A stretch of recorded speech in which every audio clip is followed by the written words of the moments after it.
오후에 하나님 말씀은 마가복음 14장 32절로부터 42절까지입니다. 제가 맞들어 읽도록 하겠습니다. 그들이 겟세마네라고 하는 곳에 왔을 때 주께서 제자들에게 말씀하시기를 내가 기도하는 동안 여기 앉아 있으라고 하시고 베드로와 야고보와 요한을 데리고 가시더니 주께서는 몹시 놀라고 괴로워하시기 시작하시더라. 그리고 그들에게 말씀하시기를 내 혼이 너무 슬퍼 죽을 지경이니 너희는 여기서 기다리며 깨어있으라고 하시고 앞으로 조금 가셔서 땅에 엎드려 가능하다면 그 시간이 그에게서 지나가기를 기도하시며 말씀하시기를 아버지께서는 모든 것이 가능하시오니 이 잔을 내게서 옮겨 주옵소서. 그러나 내가 원하는 대로 하지 마옵시고 아버지께서 원하시는 대로 하옵소서라고 하시더라. 그리고 와서 그들이 잠들어 있는 것을 보시고 베드로에게 말씀하시기를 시몬아 자느냐 네가 1시간도 깨어 있을 수 없더냐. 너희가 시험에 들지 않도록 깨어서 기도하라. 참으로 영은 준비되어 있지만 육신이 연약하구나 라고 하시더라. 그리고 다시 가서 기도하시는데 같은 말씀으로 말씀하시더라. 주께서 돌아와 그들이 다시 자고 있는 것을 보시니 이는 그들이 눈이 무거움이라. 그들은 주께 어떻게 대답해야 할지 모르더라. 주께서 세 번째 오셔서 말씀하시기를 이제는 자고 쉬어라. 이제 다 되었고 그 시간이 왔느니라. 보라 인자가 죄인들의 손에 넘겨지느니라. 일어나서 가자. 보라 나를 배반한 자가 가까이 왔도다 라고 하시더라. 오늘 이 설교 제목은 무엇을 추구하는 신앙생활인가 하는 그런 제목으로 말씀을 전하도록 하겠습니다. 무엇을 추구하는 신앙생활인가. 오전에 이 설교 시간이 너무 좀 길어져 가지고 한 10분 이상 길어졌더라고요. 오후 시간에는 좀 가능한 한 좀 짧게 하도록 하겠습니다. 우리는 종종 이제 자신을 좀 점검을 해봐야 하는데 무엇을 점검을 해야 하느냐? 나의 정체성이 무엇인가? 나는 무엇을 추구하며 또 무엇을 이루며 사는가? 이런 것들을 우리가 자주 점검하지 않게 되면 쉽게 나태해집니다. 그리고는 교회만 왔다 갔다 하는 사람이 되고 말죠. 이런 사람이 되는 것을 여러분 자신도 원치 않을 겁니다. 우리는 무엇을 추구하며 살아야 할 것인지를 예수님께서 본으로 여러 가지를 이제 보여주셨는데 그것들을 모두 집약하면 이 한 구절에 들어있어요. 내가 원하는 대로 하지 마옵시고 아버지께서 원하시는 대로 하옵소서. 이것이 아닐까 저는 감히 생각을 해봅니다. 자, 주님께서 가장 중요하게 여기신 것은 뭐냐? 내 뜻이 아니다. 아버지의 뜻이 이루어지는 것이었어요. 예수님께서 오신 목적도 성경에 예언되어 있는 아버지의 말씀을 이루기 위해서 오셨어요.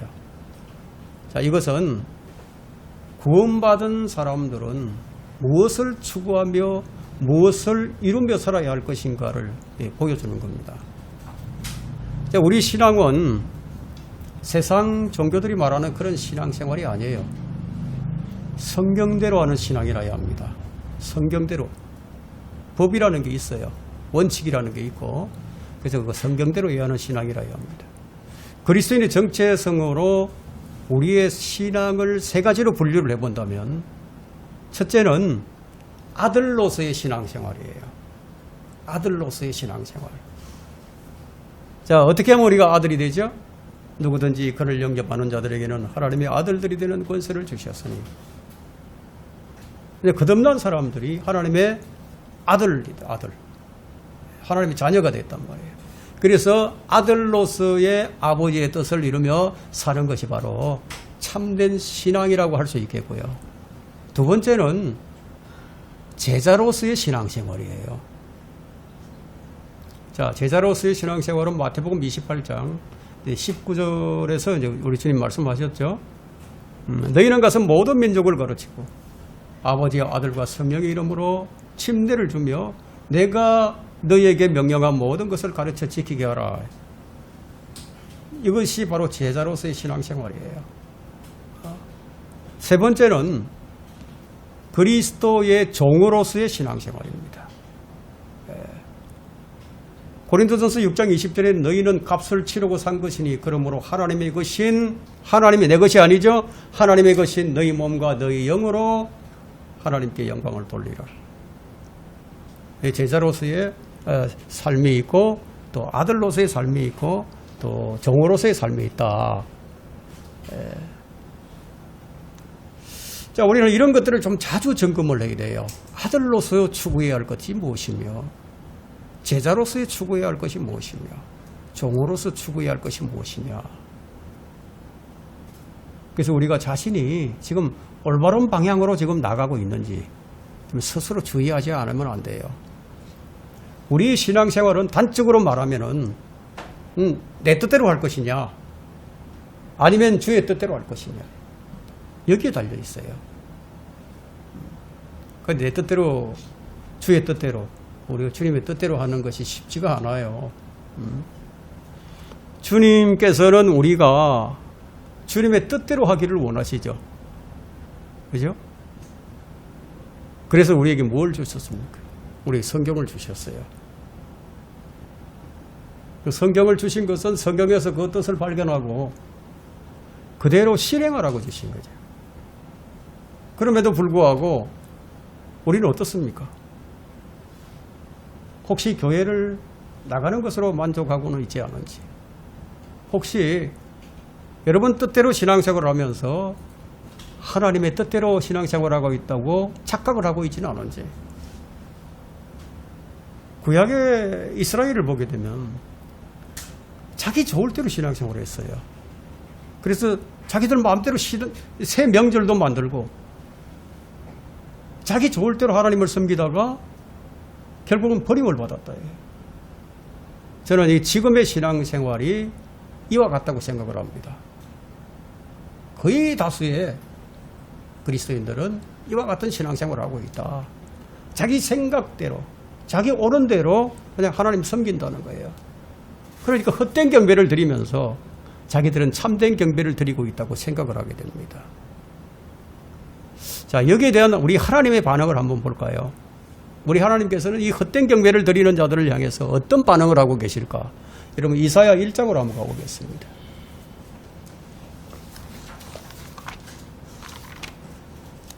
이사야 1장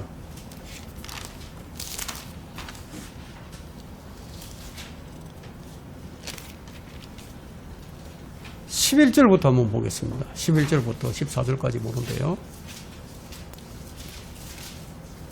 그 이스라엘 사람들이 예배를 안 드린 것도 아니고 제사를 안 지낸 것도 아니에요. 하나님을 안 섬긴 것이 아니단 말이에요. 섬겼어요. 자, 근데 하나님께서 뭐라고 얘기하시는지 한번 보겠습니다. 너희 수많은 희생제물이 내게 무슨 소용이 있느냐?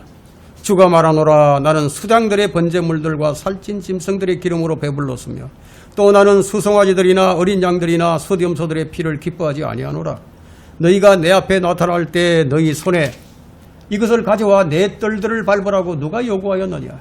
헛된 예물을 더 이상 가져오지 말라. 분향은 내게 가정하며 새 달들과 안식일들과 집회들을 모으는 것도 내가 견딜 수 없으니 심지어 엄숙한 모임까지도 악한 것이니라. 너희의 새 달들과 정한 명절들을 내 혼이 싫어하노라. 그것들은 내게 짐이요 내가 지기에 피곤하노라. 하나님께서 정해주신 명절이 있는데 그거 말고도 또 새로운 것을 만들어요.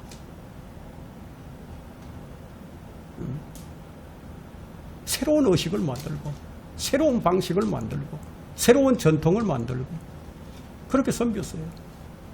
지금 오늘날 교회와 무엇이 다르죠? 이 기독교회와 똑같지 않습니까? 심지어 엄숙한 모임까지도 악한 것이라고 주님께서 거부하신다. 오늘날 그 교인들은요 이처럼 총체적으로 부패해 버렸어요. 그것은 바로 자기들의 만족을 위하여 자기 눈에 옳게 보이는 대로 그렇게 했기 때문이다. 우리가 신앙생활을 할 때 가장 경계해야 할 것이 뭐냐면 누구를 위한 것인가? 누구를 위한 것인가? 누구를 위한 신앙생활인 거야? 자, 여러분은 이 지극히 상식적인 신앙생활에서는 벗어나게 됩니다. 그저 주일이면 교회 나와가지고 예배를 드리는 수준으로는 그렇게 예수님 믿는 것은 그것은 정상적인 그리스도인의 생활이 아니에요. 우리가 하나님의 성전이 되었고 우리 안에 성령께서 내주하고 계신데 어떻게 상식적인 수준에서 상식적인 수준에서 이해되는 그런 차원의 신앙생활로 마칠 수가 있겠느냐는 거예요. 여러분은 예수 믿는 사람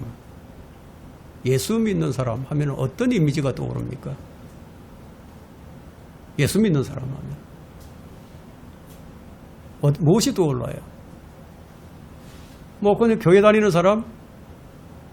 아니면 술, 담배 끊고 뭐 도덕적으로 좀 착하게 사는 사람? 다른 사람에게 교회 나오라고 권면하는 정도의 수준? 그 정도에 미치고 있지는 않습니까?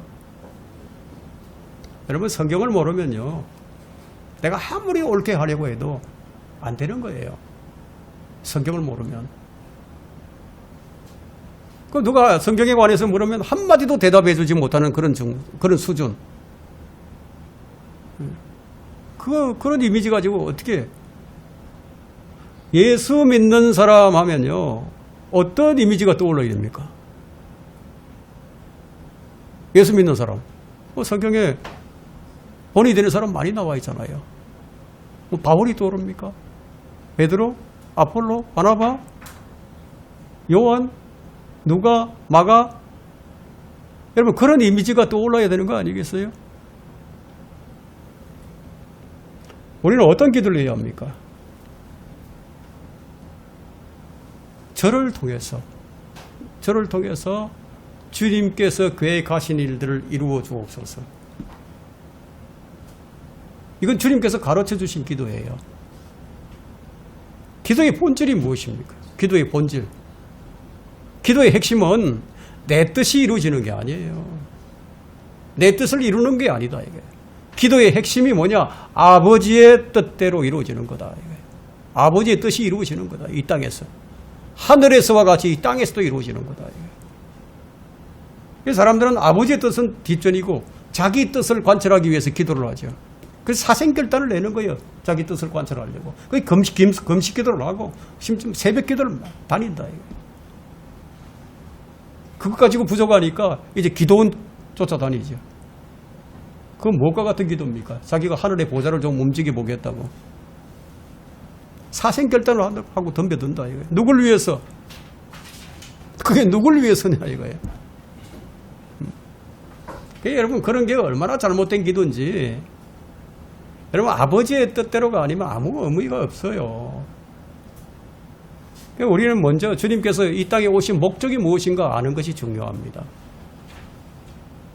그 히브리서 10장 7절에 주님께서 오신 목적이 기록되어 있는데, 그때 내가 말씀드리기를 오 하나님이여 보소서, 두루마리 책에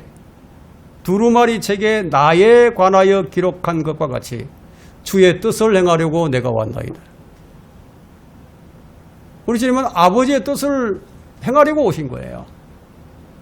이어서 9절에서도 그가 말씀하시기를 오 하나님이여 보소서, 주의 뜻을 행하려고 내가 왔나이다 하셨으니 첫 번째 것을 폐하시면 두 번째 것을 세우리라 하십니다. 그 예수님께서는 아버지의 뜻을 이루기 위해서 오셨고 아버지의 뜻을 이루려고 기도를 하신 거예요. 그러니까 예수님 그 생애 그 자체가 초점이 완전히 어디에 맞춰져 있어요? 아버지에게 맞춰져 있었어요. 그래서 오늘 우리는 아버지의 뜻을 어떻게 이룰 수 있는지 그것을 좀 살펴보고자 합니다. 첫 번째, 주님은 아들로서의 아버지 뜻을 이루기 위해서 자신을 부인하셔야만 했습니다. 아버지의 뜻을 이루려면은 자기 부인이 필요한 거예요. 아버지께서는 모든 것이 가능하시오니 이 잔을 내게서 옮겨 주옵소서 라고 36절에 지금 기도하셨죠. 이건 어떤 의미가 있느냐면 우리 주님께서 아버지의 뜻을 내가 지금 알지만 가능하시다면 자기 뜻을 좀 개진해 보려고 기도하신 거예요. 우리 주님께서도. 그러나 아버지의 뜻을 이루는 데는 반드시 필요한 것은 자기 부인이다. 내 뜻이 포기되어야 된다. 그 우리 주님께서 제자들에게 이런 말씀을 하셨죠.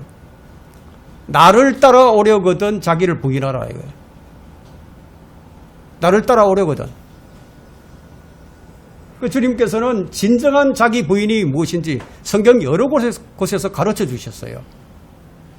그러니까 제자로서의 자기 부인은 한번 보겠습니다. 누가복음 14장에 아주 잘 표현되고 있는데 누가복음 14장으로 한번 가보겠습니다. 여러분, 제자 아무나 되는 거 아니에요. 예수님의 제자 아무나 되는 게 아닙니다.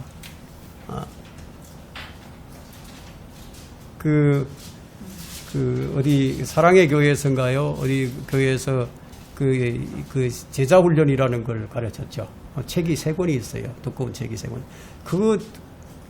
그 책 3권 마스터하고 예수님의 제자 된 사람 나 아직 본 적이 없어요. 그럼 어떻게 봐야 되느냐?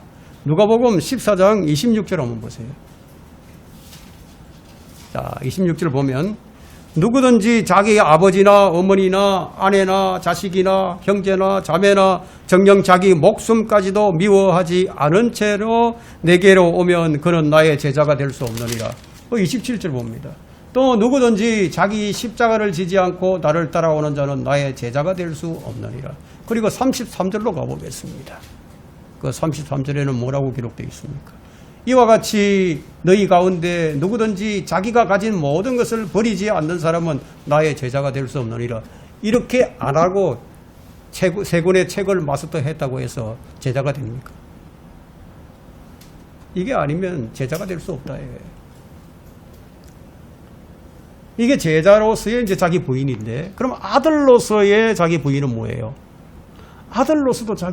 아들로서 아버지 뜻을 이루기 위해서는 부인을 해야 되죠. 자기를 부인해야 된다. 그럼 요한복음 5장 19절에는 아들은 스스로 아무것도 할 수 없으나 아버지께서 하시는 일을 본 것은 알 수 있나니 아버지께서 하시는 일은 무엇이나 아들도 그와 같이 행하느니라. 이런 기록이 있어요. 아들은 스스로 아무것도 할 수 없다. 진정한 자기 부인이죠. 그죠? 예수님은 본래 전능하신 하나님이에요. 처음부터 계셨던 말씀입니다. 말씀 하나님이셨죠. 그런데 아들로 오신 그분은 아들은 아무것도 할 수 없다. 그래서 주님은 아들로서의 아버지를 드러냈는데 전심전력을 하신 거예요. 그 요한복음 5장 30절에도 같은 말씀을 해요. 나는 아무것도 스스로 할 수 없노라. 나는 듣는 대로 심판하노라. 또 나의 심판이 의로운 건 내가 나의 뜻을 구하지 아니하고 나를 보내신 아버지의 뜻을 구하기 때문이라. 이게 아들로서의 부인이에요. 나는 아무것도 할 수 없노라. 철저한 자기 부인이죠. 그런데 이 말씀을 제자들에게 하셨지만 제자들은 이 말씀을 이해하지 못했어요.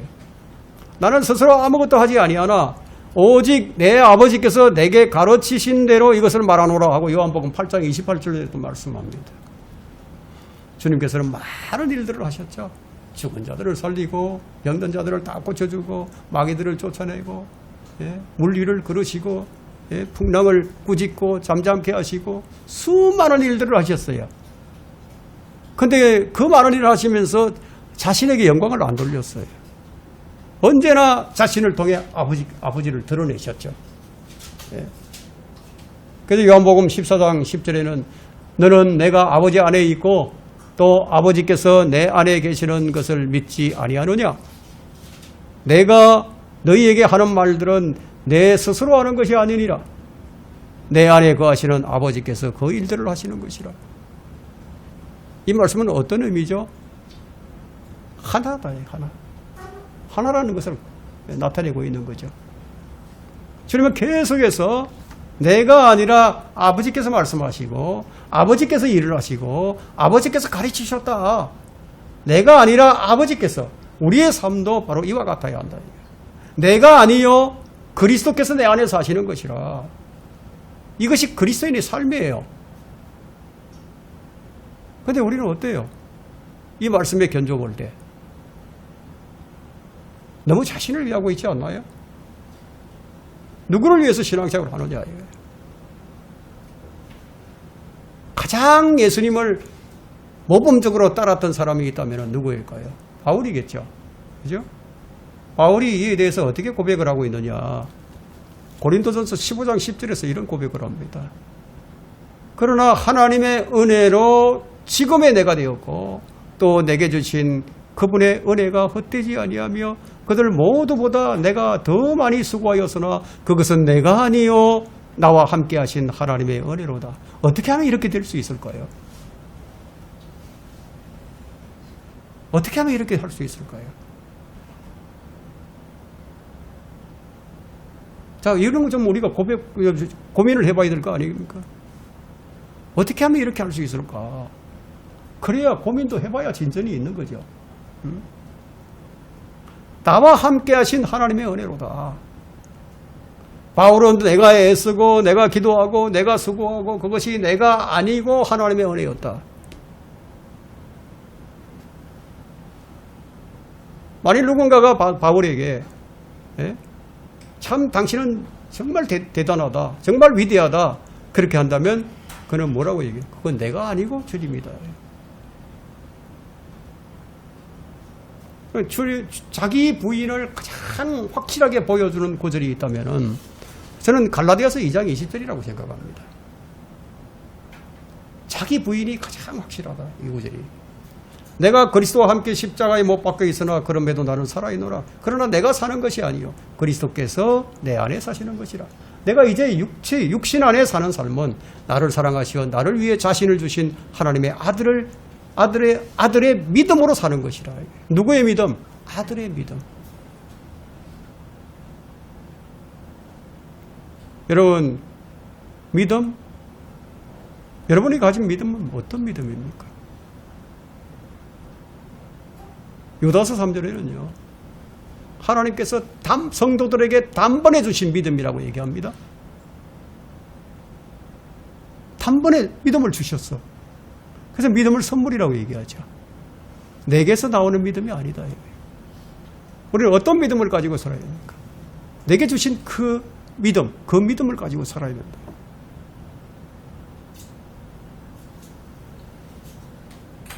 이렇게 사는 것이 하나님의 뜻을 이루며 사는 거예요. 이것이 그리스도인의 삶인데 왜 우리는 이렇게 살지 못할까요? 오늘 여러분이 그것을 발견해야 합니다. 누가복음 이제 22장 39절을 보게 되면 그 겟세마네라는 곳은 주님께서 평소에 이제 자주 가시던 장소였는데 이제 그날 밤에 주님께서 체포되세요. 잡히신단 말이에요. 근데 같은 날 밤에 제자들은 실족을 합니다. 그날 밤에 베드로는 3번이나 부인을 해요. 주님을 부인해요. 다른 제자들은 주를 부인하고 주의 말씀을 부정을 합니다. 자기를 부인해야 하는데 주님을 부인해요. 이런 일이 있을 것이기 때문에 그래서 깨어 기도하라고 말씀하신 거예요. 깨어 있으라. 제자들은 주님께서 말씀하신 일들이 닥쳐올 때 그때 실족하지 않도록 주의 은혜를 구하고 모든 악으로부터 건져달라고 그런 기도를 해야만 했다. 왜냐하면 마귀는 산길을 차를 찾아서 들어다니고 있으니까. 마귀는 어떻게 하면 사람들을 키질을 할까? 밀처럼 키질하려고 덤벼들죠. 그럼 우리는 언제라도 넘어질 수 있어요. 우리 자만할 수 없어요. 근데 제자들은 자만했어요. 자신만만했죠. 자기들은 어떤 일이 일어나더라도 결코 실족하지 않을 것이라고, 주님을 부인하지 않을 것이라고 호언장담을 합니다. 그런데 주님께서 깨어 기다리라고 하셨는데 제자들은 잠을 잤죠. 잠을 자는 거예요. 이것이 우리의 신앙생활이 아닐까요? 잠을 자는 신앙생활. 대부분의 이제 그리스도인들은 그 자신의 정체성을 잊고 또는 모르고 살아요. 아니면 위선을 떨고 있거나 아니면 자신에게 체면을 걸어서 자기를 위해서 살아가요. 네. 참으로 안타까운 일이지만 이게 사실이다 이거예요. 나는 실족하지 않을 것이다. 제자들은 호언장담하죠. 근데 자기들이 실족할 줄 알았습니까? 몰랐습니까? 몰랐죠. 절대 실족하지 않을 것이라고 했어요. 누가 실족을 했다면 나도 얼마든지 실족할 수 있는 사람인데 그렇게 생각을 해야 하는데 그렇게 생각을 안 하고 자신은 절대로 그렇지 않을 사람인 것처럼. 여러분, 누구도 예외가 없어요. 누구도 예외 없어요. 예. 아직 내가 실족하지 않았다면 그것은 주님께서 적당히 나를 통제해 주시기 때문에 괜찮은 것이지, 누구든지 예외가 없다.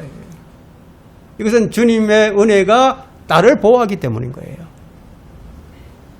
그런데 사람들은 주님께서 나를 좀 적당히 통제해 주시는 것에 대해서 굉장히 힘들어한다. 이게.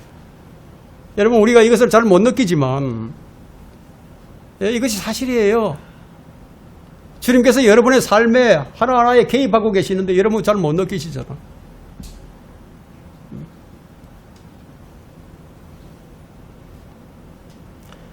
높은 산을 올라갈 때 등산, 그러니까 등산을 오래, 이제 높은 산을 올라가면 오래 이제 몇 시간 올라가야 되잖아요. 그러면 맨몸으로 올라가는 것보다는 배낭을 메고 올라가는 것이 더 오래 걸을 수 있어요.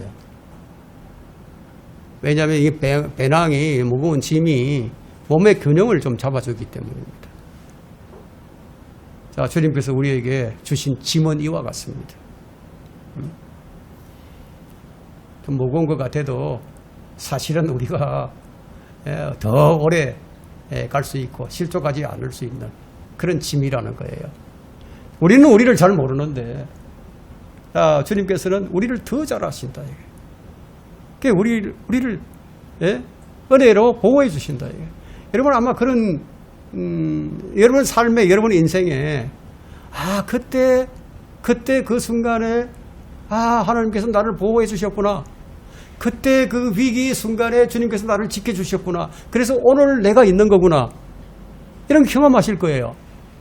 저는 여러 번 경험합니다. 그런 거를. 그 은혜로 보호해 주신 거예요.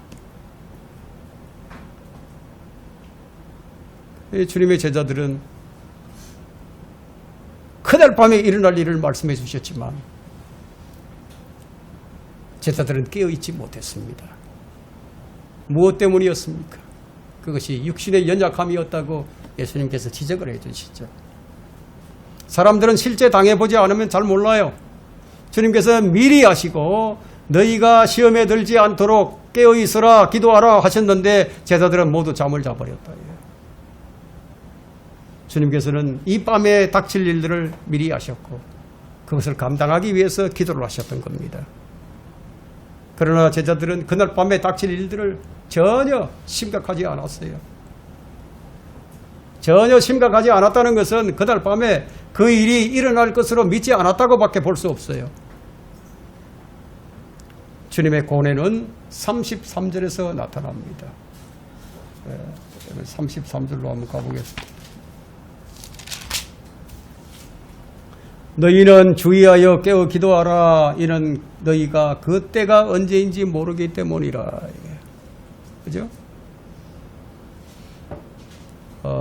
그리고 14장 33절. 베드로와 야고보와 요한을 데리고 가시더니 주께서는 몹시 놀라고 괴로워하기 시작하시더라. 왜 이렇게 괴로워하셨을까요? 주님께서는 자신이 언제 어떻게 죽을지 아셨다 이거예요. 그런데 막상 그 일이 다가오자 심히 괴로워하셨는데 그 이유가 무엇인가는 히브리서 2장 16절과 14절이 보여줍니다. 그 히브리서 2장 14절은요. 여러분 잘 아는 성경 구절인데 제가 읽을게요. 자녀들이 피와 살에 참여한 자인 것 같이 그 역시 같은 모양으로 동일한 것에 참여하신 것은, 그리고 16절에는 2장 16절에는 이는 주께서 진실로 천사들의 본성을 입지 않으시고 아브라함의 씨를 입으셨습니다. 예수님은 인성을 가지셨어요. 사람으로 오셨어요. 예? 사람으로 오셨다. 아브라함의 씨를 입었다. 예? 우리와 같은 인성을 지니셨기 때문에 주님은 우리와 같은 감정을 느끼셨다. 두려움도 있었고 슬픔도 있었고 기쁨도 있었고 괴로움도 있고 아픔도 있고 외로움도 있고 이런 감정을 다 포함하는 거예요. 주님은 사람으로서 우리와 똑같은 시험을 받으셨습니다. 닥쳐올 일을 모르면은 감정을 느끼지 않겠지만 당할 일을 내가 안다면은 그 감정의 고뇌는 말로 표현할 수가 없겠죠. 그죠? 자, 주님은 우리와 똑같이 배고픔을 느끼셨었고, 피곤함도 느꼈고, 목마름도 느끼고, 놀라고, 괴롭고, 슬픔으로 탄식하기도 하셨어요. 주님은 눈물도 흘리셨어요. 그래서 주님은 슬픔의 사람이요, 질고에 익숙한 사람이셨습니다. 우리 주님은, 그분은 본래 하나님이시지만, 순종을 배워야만 했고요. 고난을 받아야 했던 그 이유는 히브리서 2장 17절과 18절에 기록하고 있습니다. 왜 그렇게 하셔야만 했느냐? 히브리서 2장 17절과 18절에는 그러므로 그가 모든 일에 마땅히 자기 형제들과 같이 되셔야 했으니 이는 하나님과 관련된 일들에 자비롭고 신실한 대제사장이 되셔서 백성의 죄들을 위해 화평을 이루려 하십니다. 그가 이 일에 친히 시험을 받아 고난을 당하셨으므로 시험받는 자들을 능히 도와주실 수 있느니라. 친히 시험을 받으신 것은 모두 우리를 위해서 하신 것이었다. 주님은 모든 일에 자기 형제들과 같이 되셔야만 했다. 그래서 연약한 감정을 몸소 느끼고 계셨다. 그래서 자신의 감정을 그대로 표현하셨어요. 여러분, 히브리서가 주님의 감정을 그대로 표현해 주는 구절이 참 많은데 히브리서 5장 7절을 가서 보면 어떤 감정을 가지고 있었느냐. 히브리서 5장 7절 한번 봅니다.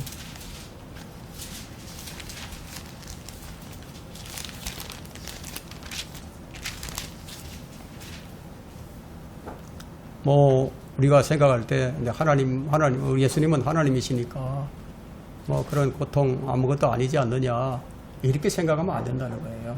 5장 7절에 보면요, 그는 육체로 계시는 날들 동안 자기를 사망에서 구원하실 수 있는 분께 심한 통곡과 눈물로 기도와 간구를 드렸고 하나님께서는 그의 두려워하심을 인하여 들으셨느니라. 우리 주님의 감정을 여기서 느낄 수가 있죠. 친히 다 이 시험을 받으셨다. 주님의 기도는 강렬한 부르짖음과 눈물의 기도였다. 모든 일을 다 하신다고 해서 탄식이나 고통이나 슬픔이 없는 것이 아니다. 아는 것이 더 큰 고통일 수가 있습니다. 그래서 34절에는 내 혼이 너무 슬퍼서 죽을 지경이니 너희는 여기서 기다리며 깨어있으라 하시더라. 내 자신의 표현을 그냥 그대로 고백하고 있는 거예요. 내 혼이 너무 슬퍼 죽을 지경이니. 그럼 우리 주님께서 언제부터 이런 괴로움을 느끼기 시작하셨을까요? 주님께서는 베다니로 들어오면서부터 혼의 고통을 받으셨습니다. 주님은 자신의 심정을 제자들에게 이제 말씀해 주셨는데, 근데 제자들은 마이동풍이에요. 같이 함께 동행은 하지만 아무도 주님의 마음을 이해하는 사람이 없었어요. 주님께서 우리의 슬픔과 질고를 지셨죠. 그분은 자신의 몸으로 세상 죄를 담당하셨고요. 그리고 주님이 주시는 진노의 잔을 마시셨고, 그것은 아무도 감당할 수 없는 그런 고통과 슬픔이었습니다. 혼이 슬퍼서 죽을 지경이 된 거예요. 그래서 예레미야 애가에는 이 고통을 이렇게 표현합니다. 예레미야 애가 1장 12절에는 지나가는 너희 모든 자들아, 지나가는 너희 모든 자들아, 이 일이 너에게 아무것도 아니냐? 보라, 내게 있었던 나의 슬픔과 같은 슬픔이 있는지 한번 살펴보라. 주께서 그의 맹렬한 진노의 날에 그 슬픔으로 나를 괴롭게 하셨도다. 무슨 말씀이에요? 왜 그게 아무것도 아닌 것처럼 보이느냐. 책망이죠. 예수님의 고뇌에 찬 기도는 요한복음 12장 27절에 잘 나타납니다. 거기는 이제 내 혼이 괴로우니 내가 무슨 말을 하리요? 아버지시여 이 시간으로부터 나를 구해주소서. 그러나 이 일을 위하여 내가 이 시간까지 왔사옵니다. 베다니에서 지금 이런 말씀을 하신 거예요.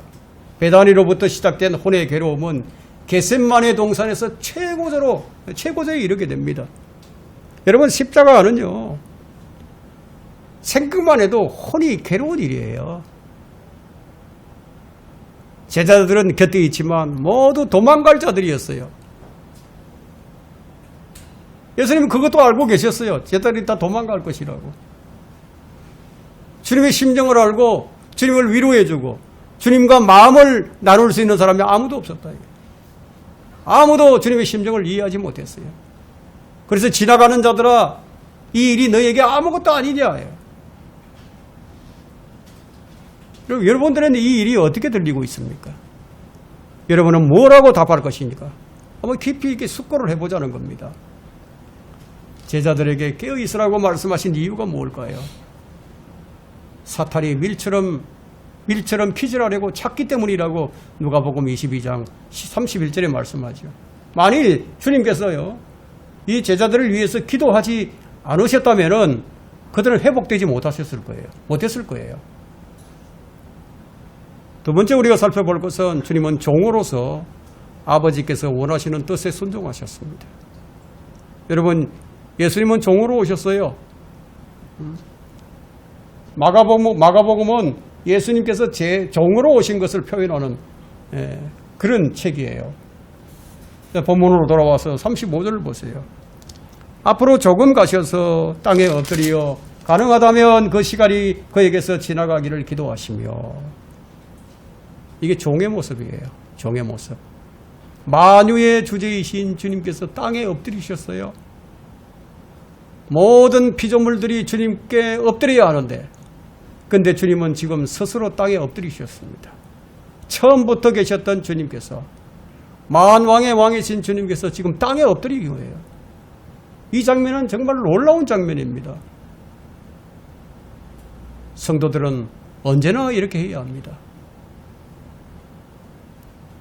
마가복음은요, 마태복음하고 달라요.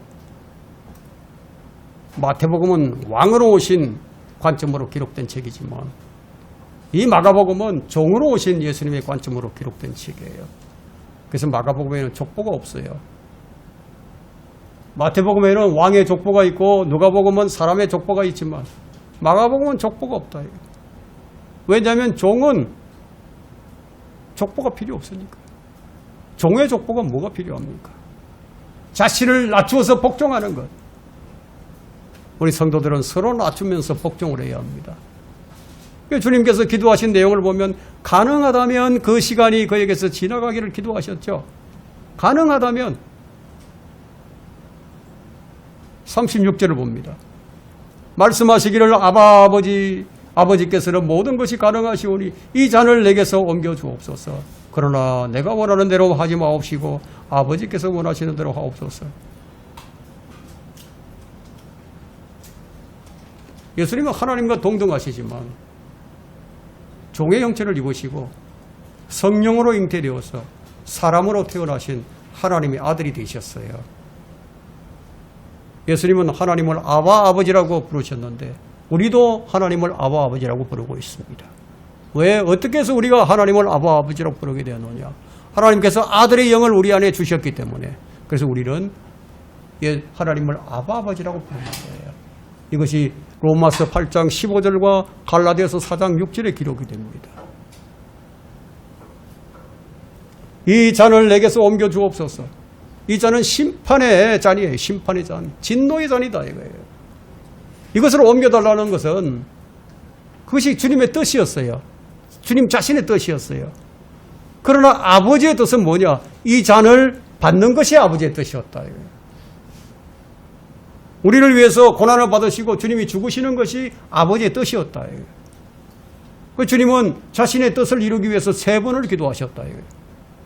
이 내게서 이 잔을 옮겨달라는 것과 아버지의 뜻대로 하시는 것과 이것이 두 가지가 일치한다면 문제가 없겠는데 내 뜻과 아버지의 뜻이 서로 일치하지 않고 다를 때 여러분은 무엇이 더 중요합니까? 아버지의 뜻입니까? 아니면 여러분의 뜻입니까? 여러분 스스로 한번 생각을 해보라는 거예요. 저는 이제 사도행전을 보면서 베드로가 한 얘기를 보면요. 베드로가 그 공회 앞에 서서 하는 얘기가 있어요. 하나님 앞에서 너희의 말에 경청하는 것과 하나님께 경청하는 것이 어떤 것이 옳은지 너희가 한번 판단해 보라고. 너희 스스로 한번 판단해 보라고. 그렇게 얘기를 하죠. 저도 그런 식으로 얘기하고 싶어요. 비난하고 싶지 않아요. 무엇이 옳은지 스스로 한번 판단해 보라는 거죠. 첫 번째 기도 후에 이 37절에 보니까 그리고 와서 그들이 잠들어 있는 것을 보시고 베드로에게 말씀하시기를 시몬아 자르냐 네가 1시간도 깨어 있을 수 없더냐. 1시간도 깨어 있을 수 없더냐. 주님은 기도와 기도 사이에 오셔서 제자들을 살피셨는데 그때마다 제자들은 뭘 하고 있었어요?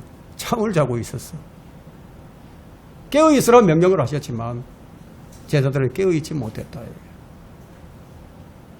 예수님은 혼이 슬퍼서 죽을 지경이지만 제자들은 어느 날이라 똑같아요. 잠을 자는 거예요. 성경은 말씀하시기를 정신을 차리고 깨어 있으라. 이는 너희의 대적 마귀가 울부짖는 사자처럼 삼킬 자를 찾아 두루다니고 있기 때문이라. 이 시간이 마귀가 삼키려고 하는 그런 시간인데 제자들은 영적으로 이미 패배해버렸죠. 이미 도망갈 준비가 다 되고 있었습니다. 분명히 어젯밤에 잠을 잘 잤는데 그런데 설교 중에 눈이 천근만근 무거워져요. 그런데 설교가 끝나면은 아주 무섭도록 정신이 번쩍 들어서 잠이 안 와요. 마귀는 언제나 일을 합니다. 주님께서 깨어 있으라고 하신 이유가 이거예요. 38절에 보면 왜 깨어 있어야 하는지 너희가 시험에 들지 않도록 깨어서 기도하라. 그죠? 참으로 영은 준비되어 있지만 육신이 연약하구나. 이게 영과 육의 차이입니다. 영과 육의 차이. 영이 강하지만 육신이 약한 사람이 있고요. 반대로 육신은 강하지만 영이 약한 사람이 있어요. 깨어 기도하는 목적이 시험에 들지 않기 위해서다. 우리가 또 깨어 있어야 하는 이유는 이것 말고 또 깨어 있어야 하는 이유는 뭘까요? 주님이 언제 오실지 모르니까. 주님 오실 때 잠자는 모습을 보이지 않아야 하기 때문에. 또 다른 이유가 있다면 무엇일까요? 우리에게 어떤 위기가 닥칠지 모르니까. 위기가 닥치면 그걸 피하고 주님 앞에 합당하게 서 있게 하기 위해서 우리는 깨어 있어야 한다. 그런데 영어로는 우리가 깨어서 기도하고 싶어요. 영어로는. 근데 그게 잘 안 된다. 영어로는 우리가 성경을 읽고 싶어요. 그게 잘 안 돼요. 오늘은 읽어야지 생각했다가 그게 확 지나가 버리는 경우가 많죠. 평소에는 잘 모르다가 막상 기도나 성경을 읽으려고 하면 갑자기 다른 생각이 들어버려. 집안에 빨랫감이 확 쌓여 있는 것이 눈에 확 들어와 버려. 평소에는 괜찮다가 아마 성경을 읽거나 뭐 기도를 하려고 딱 하면은 그게 다른 게 막 의식이 되고 막 다른 생각이 막 난다 이게.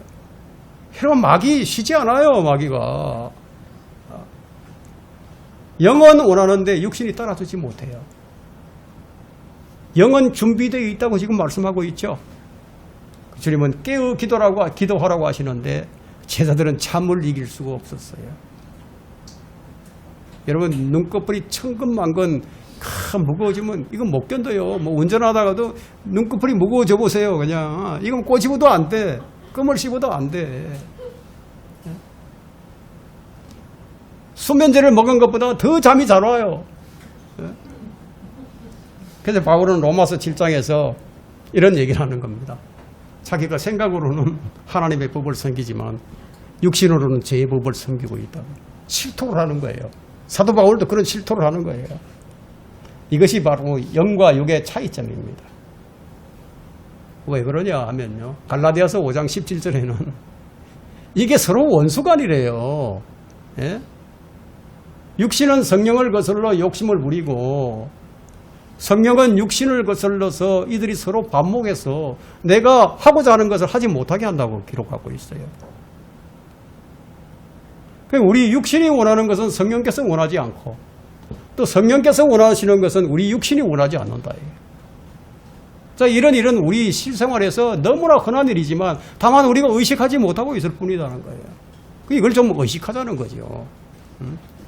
제자들의 문제가 무엇인지 잘 드러나고 있죠. 그것이 육신의 연약함이다.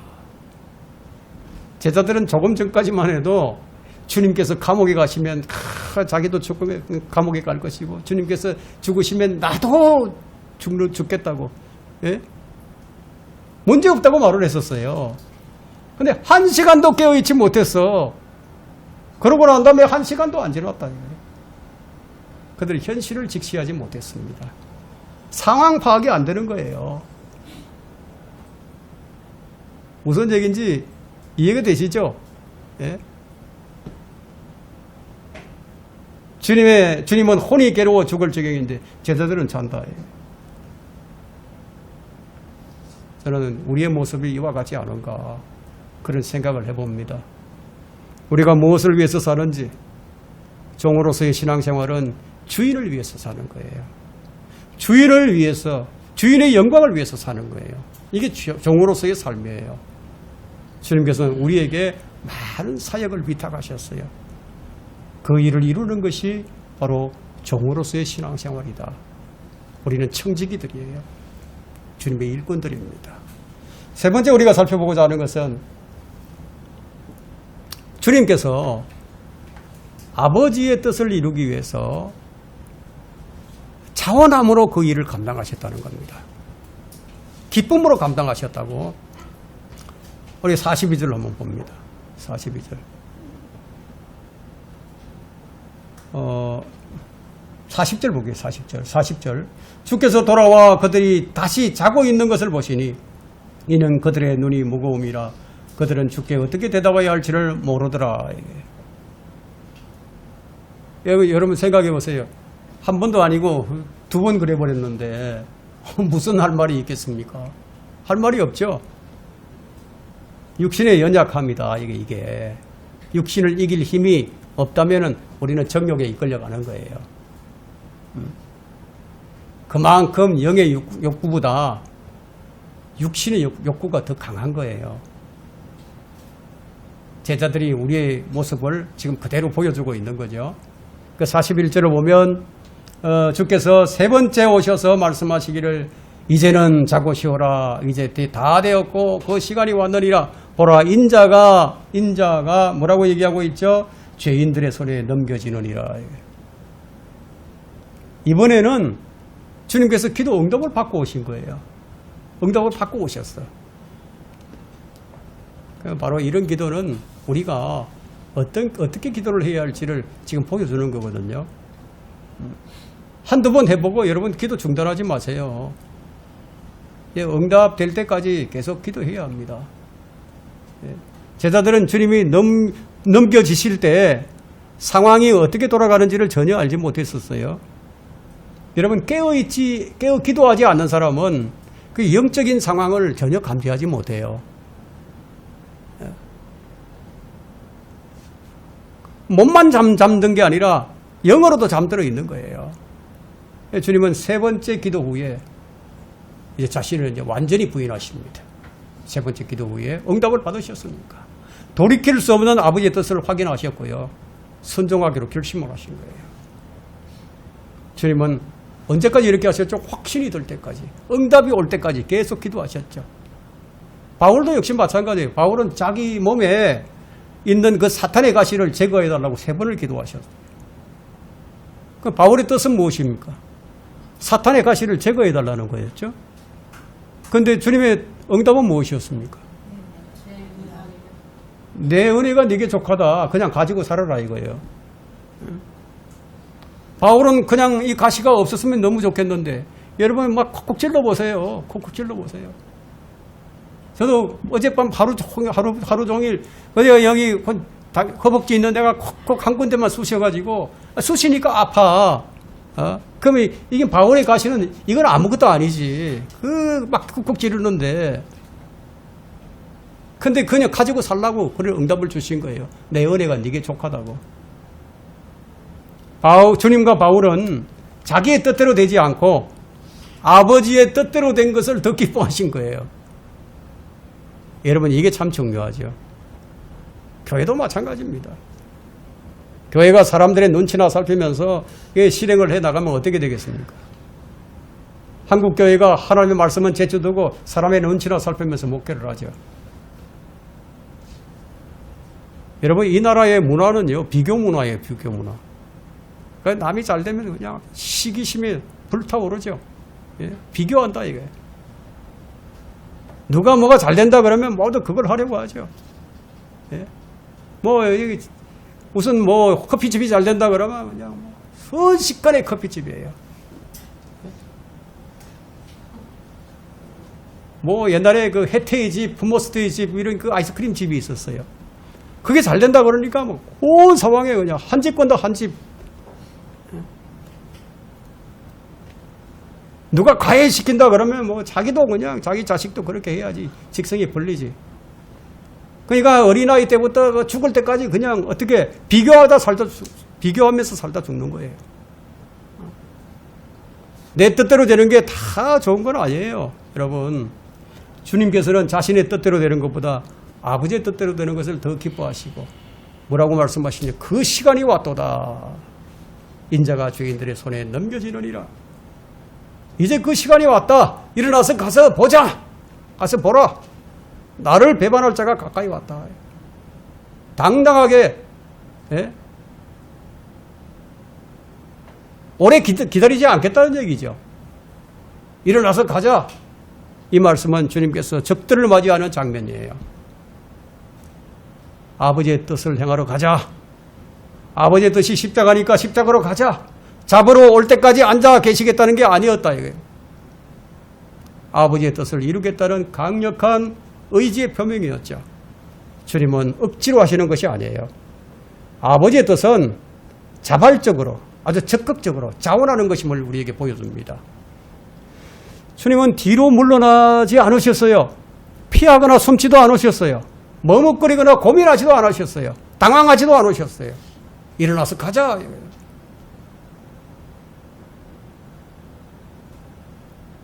주님의 일은 이렇게 하는 거예요. 우리는 이 한마디 말씀에서 주님의 믿음과 순종과 의지를 읽을 수 있습니다. 주님은 이렇게 자기의 뜻을 부인하고 아버지의 뜻을 이루셨습니다. 그래서 성경은 이렇게 말씀합니다. 히브리서 12장 2절에서요. 믿음의 창시자요 완성자이신 예수를 바라보자.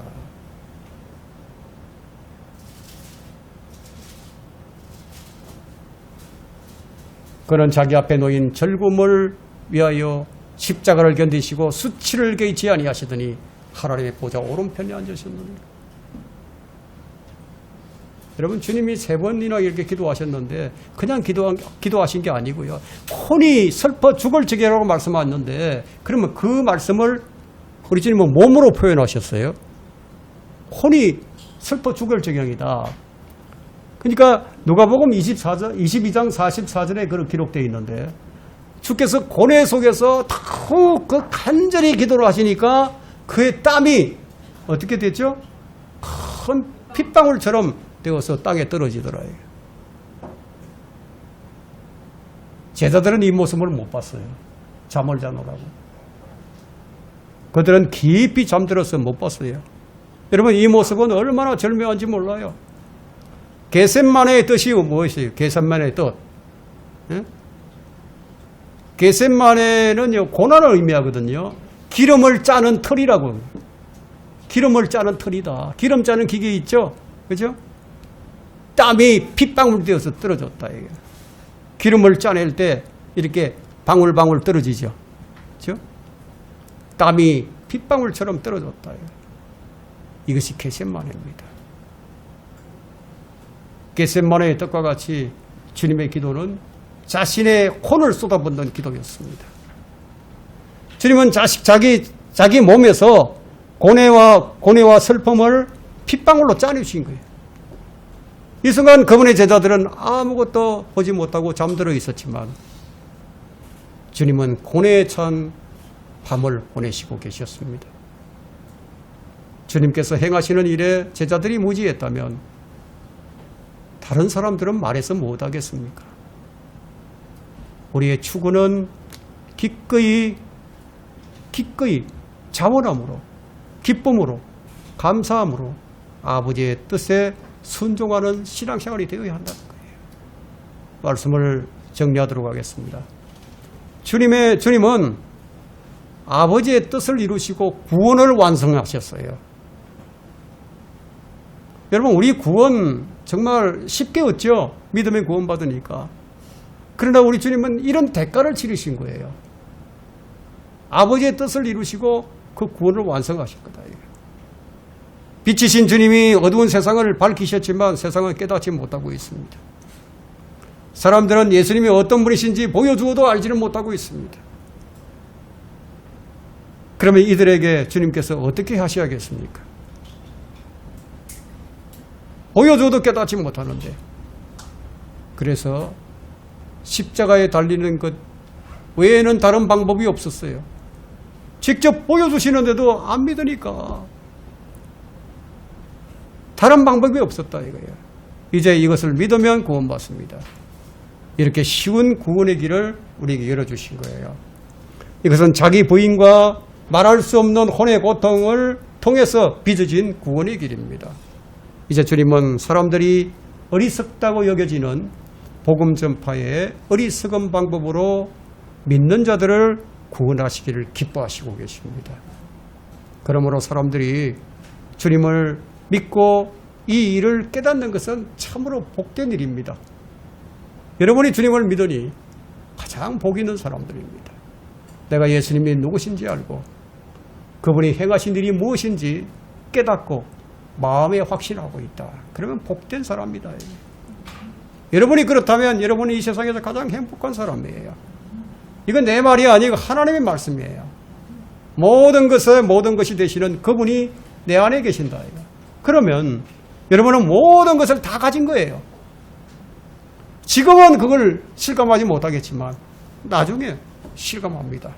만왕의 왕, 만주의 주, 그분을 내가 알고 그분께 발견된 자가 되었다. 그러면 복된 자다. 복된 자. 이 말씀을 깨달으면 여러분은 나는 행복한 사람이다. 나는 행복한 사람이다. 이렇게 감사할 수 있을 겁니다. 우리는 무엇을 추구해야 하는 사람인가? 바로 내 뜻대로 하지 마옵시고 아버지의 뜻대로 하옵소서. 이것이 우리가 추구해야 할 것들입니다.